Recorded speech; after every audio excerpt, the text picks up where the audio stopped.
Ever been on a date where everything seemed perfect until someone else stole the spotlight? In this episode of Sister Sister, we watch as Tia, Tamera, and Tyreek navigate the hilarious challenges of third wheeling and sibling dynamics, leading to some unexpected and entertaining moments. And stick around because there's a special treat. We're also going to dive into the B story where Lisa gets herself into a quirky situation that's sure to keep you laughing.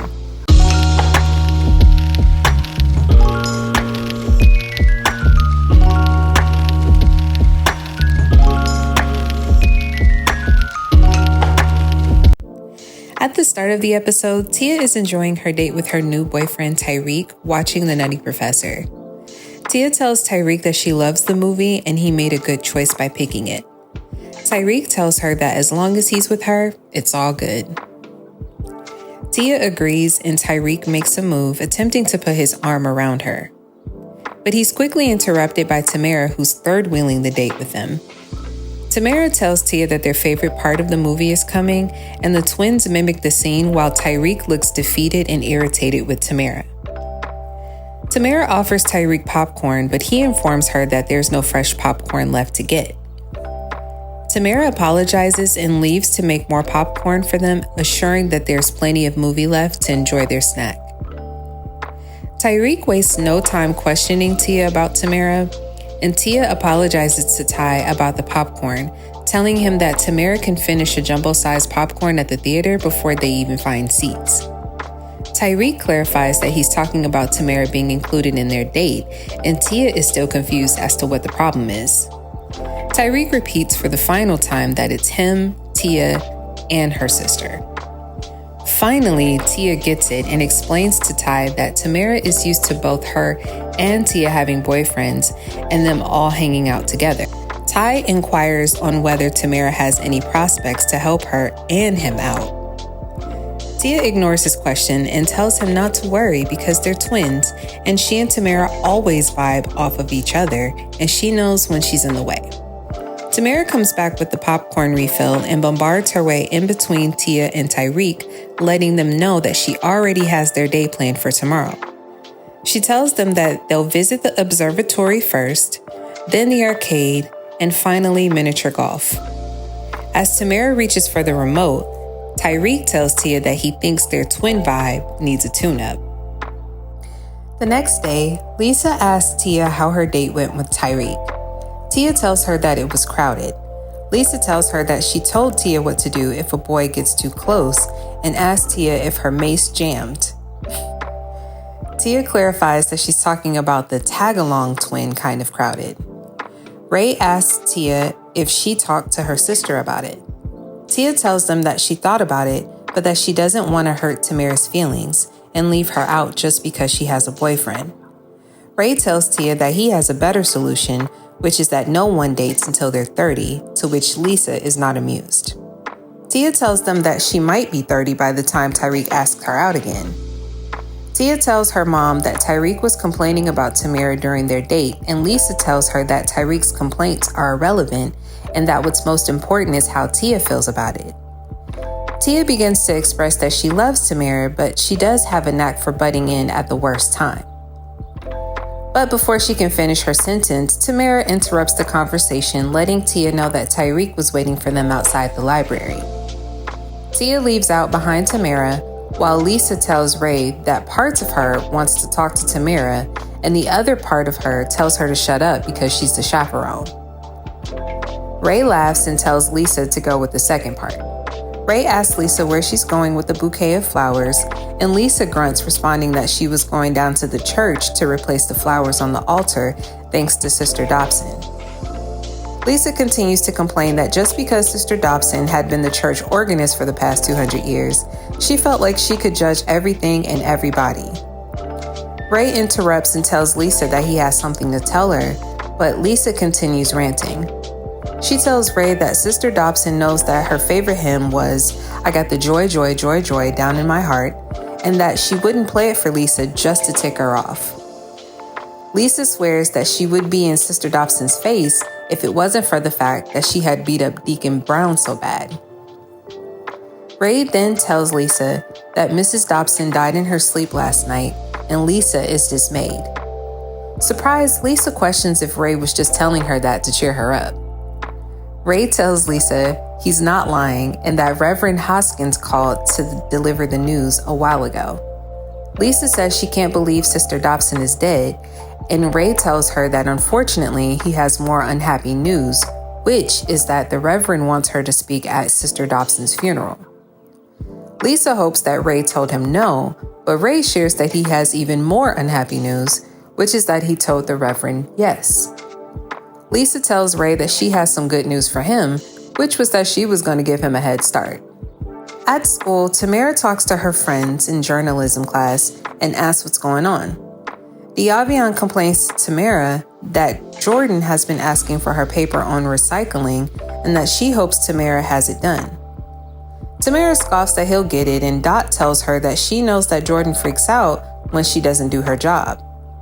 Brianna says that Jordan is cute when he freaks out, but Tamera scoffs again, telling Brianna that he wasn't all of that, and mocks him for being called Mr. King of the paper. Diavion tugs at Tamera's sweater to alert her that Jordan was standing behind her, hearing every word. Tamera softens her attitude, trying to play nice with Jordan, but Jordan doesn't want to hear it. He asks her where her article is, and Tamera tells him that it's still in her head, so it's close by. Jordan questions when the article will be on paper. Tamera tells him soon and starts to explain her third-wheeling date with Tia and Tyreek before Jordan rudely cuts her off, telling her to have the paper done by this afternoon. Tamera asks her friends if they can believe Jordan, telling them that he thinks that he can tell her when to turn in her article just because he's editor of the newspaper. Diavion asks Tamera if she hears herself when she speaks. Dot questions why Tamera doesn't have her article, and Tamera explains that she intended to do it last night, but Tyreek came over.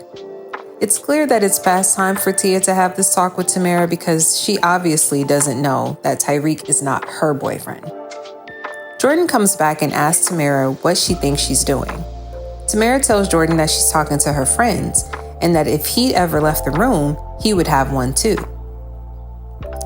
Jordan shoots back that if Tamera did her job, he could leave the room. He questions how Tamera could have time to talk when she hasn't finished her article. Tamera tells him that she can show him better than she can tell him and proceeds to ignore Jordan while returning to her conversation. Meanwhile, Tia calls Tyreek to tell him that Tamera will be going to the fair with them this weekend. Tia quickly calms Tyreek down and tells him that she plans to talk to Tamera tonight. Just then, Tamera knocks on the door and invites herself in, and Tia tells Tyreek that she has to go and quickly hangs up. Tamera asks Tia who she was talking to and if it was Tyreek. Tia says yes, and Tamera wants to know what he said. Tia says it's nothing, but that she needs to talk to Tamera about something important. Tamera encourages Tia, letting her know that she could talk to her about anything. Tia explains that she wants to talk about Tyreek. Tia reminds Tamera that the three of them always have a good time together, and Tamera agrees. Tia tries to explain the situation to Tamera, and Tamera seemingly concedes her sister's message, telling her that she didn't need to feel that way and that she was cool with it. Tia can't believe how easy that was and tells Tamera that she's glad that they talked, while Tamera agrees. As Tamera heads back to her room, she runs into Lisa, who tells her that now that the twins have their own rooms, they see each other more than they did when they lived together. Tamera tells Tia that her perspective was funny because Tia just got through telling her that they don't spend enough time together. Lisa is in disbelief and wants more details. Tamera explains that Tia is worried about Tyreek butting in their relationship. Lisa questions if Tamera heard the right thing, but Tamera assures her that she did because she and Tia were twins and they always saw eye to eye. Later after the fair, Tyreek takes the twins home and he and Tia attempt to have a private moment before Tamera barges in once again, trying to play an innocent game of Jinx. And boy, was Tyreek annoyed and over it. Tyreek tells Tia goodnight in an attempt to kiss her, but as usual, Tamera's lack of self-awareness kept her there longer than needed. After Tia tells her sister goodnight, Tamera finally gets the point and heads inside. Tia tells Tyreek that Tamera gets it based off of her going inside when she finally realized she was intruding. But Tyreek questioned if Tamera truly does get it. Tia reassures him and prepares herself to be kissed by Tyreek. But the last thing Tyreek is worried about is a kiss. He tells Tia that this isn't working for him, and Tia, who thinks she's still getting kissed, asks Tyreek if her lips were in a better position for him. Tyreek tells her that he wants to date her and not her sister, offering a final goodnight without a kiss or a hug goodbye. Surprised, Tia heads into the house defeated by what just happened. Before we dive deeper into the drama and laughs, if you're enjoying this trip down memory lane with Sister, don't forget to hit that subscribe button. You'll stay updated on all the nostalgic goodness, plus you won't want to miss any of the fun breakdowns and special treats we have in store. The next day, Tia complains to her friends about Tamera. She explains that Tyreek asked her about going to a hockey game, but before she could answer, Tamera chimed in that they hated hockey. The Avian reminds her that she does hate hockey, and Tia says that she doesn't hate it when it's with Tyreek. Brianna tells Tia that she needs to break it down to Tamera, and Tia tells her that she's already tried. The Avian tells her that if she wants Tamera out her business, she needs to find her a boyfriend of her own. Brianna tells them that they need to check the boy catalog, and the girls get out the school yearbook to find a match for Tamera. Tia points out a guy and says that his smile is working overtime. But Brianna tells her that she'd be smiling too if she finally got out of the 10th grade. The Avian makes another suggestion for a guy named Lee House and says he's kind of fine. But Brianna tells her that he's already dating several girls, including the Avian herself. The Avian fires back that he bought her milk. After the third suggestion is shut down, Tia comes up with an idea to throw a party and invite all the eligible boys and let fate do the rest. The girls agree and they begin to plan the party. In the next scene, Lisa greets Ray as they prepare to leave for Sister Dobson's funeral. Lisa offers Ray a banana nut muffin, but Ray declines because he's watching his calories. Lisa says she'll need all her strength to stand up in front of the congregation. As Lisa means to finish her sentence, Ray finishes it by saying, "Lie?" But Lisa says that she's not going to lie in God's house and that she's found a tricky way to get around it.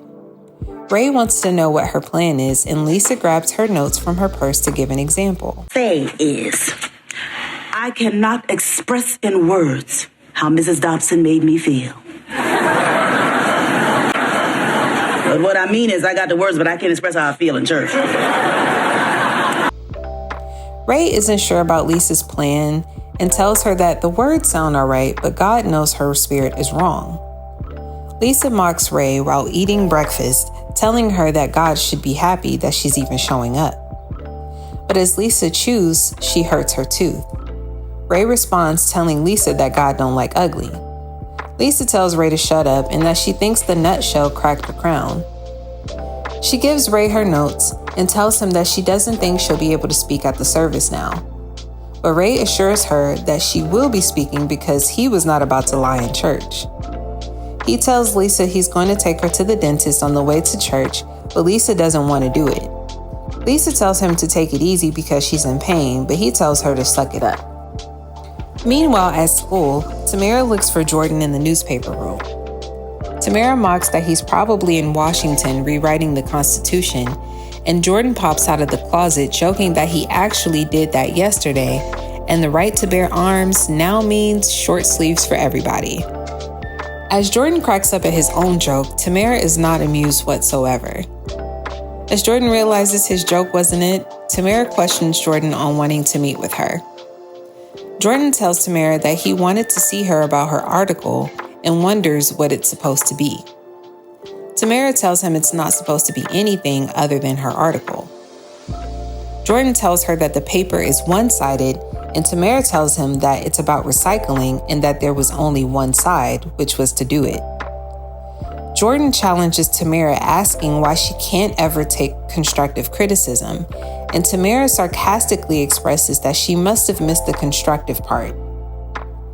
Jordan is fed up, telling her that she's always turning everything around. Tamera shoots back that he always does it first. And Jordan fires back that she's about to do it again and that she has 3 hours to rewrite their article before going to press. Tamera informs Jordan that she has a party to go to, but Jordan doesn't want to hear it, telling her that if the paper is getting in her way, that she should choose another elective. Tamera tells him no way because she likes the newspaper and she's a good writer. Jordan tells her to prove it, putting the paper in her face and leaving her to it. At the dentist, Lisa's doctor checks her tooth and realizes that it's more sensitive than she thought. She offers Lisa more laughing gas, to which Lisa happily approves. Ray comes in, letting Dr. Wilson know that they were pressed for time. Dr. Wilson lets him know that she heard about Mrs. Dobson's funeral. Ray asks if she knew her, and Dr. Wilson scoffs that Mrs. Dobson was the worst patient she ever had, expressing that she did nothing but complain.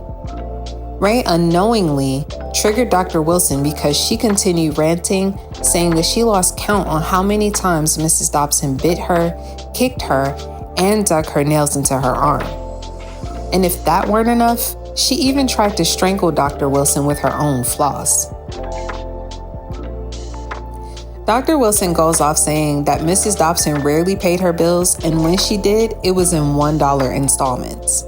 As Dr. Wilson begins to tell Ray the story of when she first met Mrs. Dobson, she cranks up the volume on the laughing gas for Lisa, who is floating.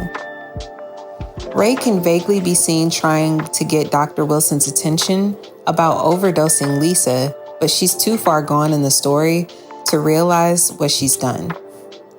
Mrs. Dobson must have truly been a terrible person if no one had anything good to say about her. When Lisa and Ray arrive at the funeral, Ray asks Lisa if she's okay and tells her that she might have OD'd on the laughing gas. Lisa giggles and tells Ray that she's fine and tells him to get the seats while she gets the popcorn. As Lisa takes a seat, she quickly notices a lady sitting next to her in a tacky hat that she can't peel her eyes away from.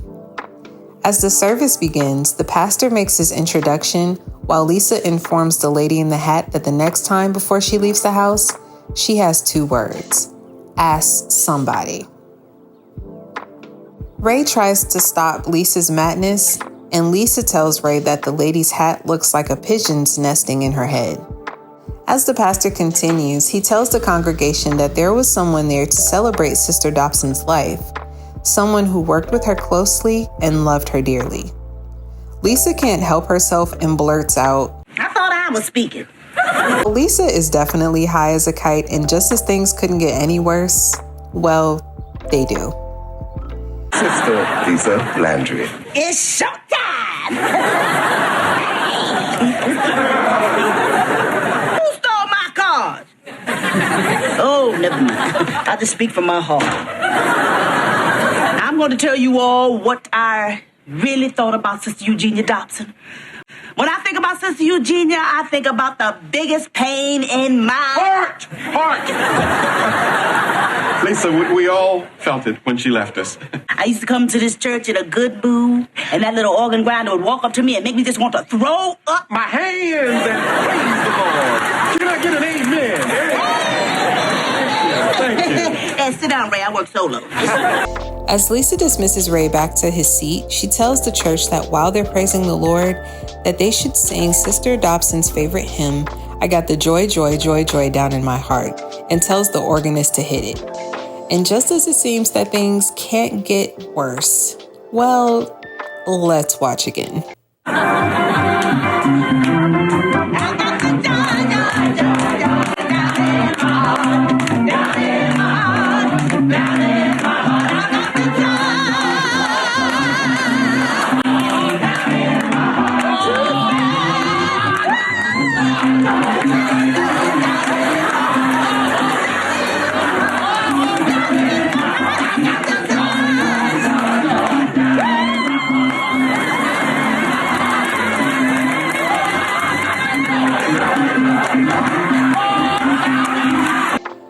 By the end of this scene, poor Ray is in shambles, having to surrender and just let it happen. Meanwhile, Tia and her friends host their boy party for Tamera.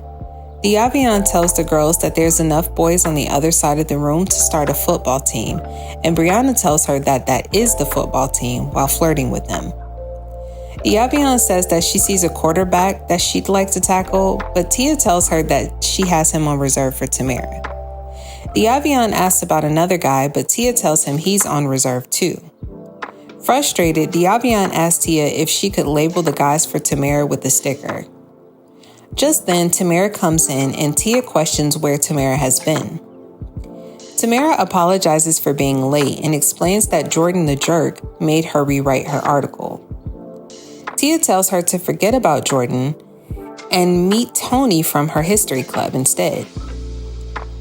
Tamera gives Tony a what's up before returning her focus to Jordan, telling Tia that she wishes he were history.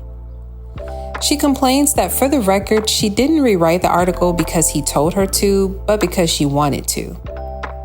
Annoyed, Tamera turns to Tony and asks if she can help him with something.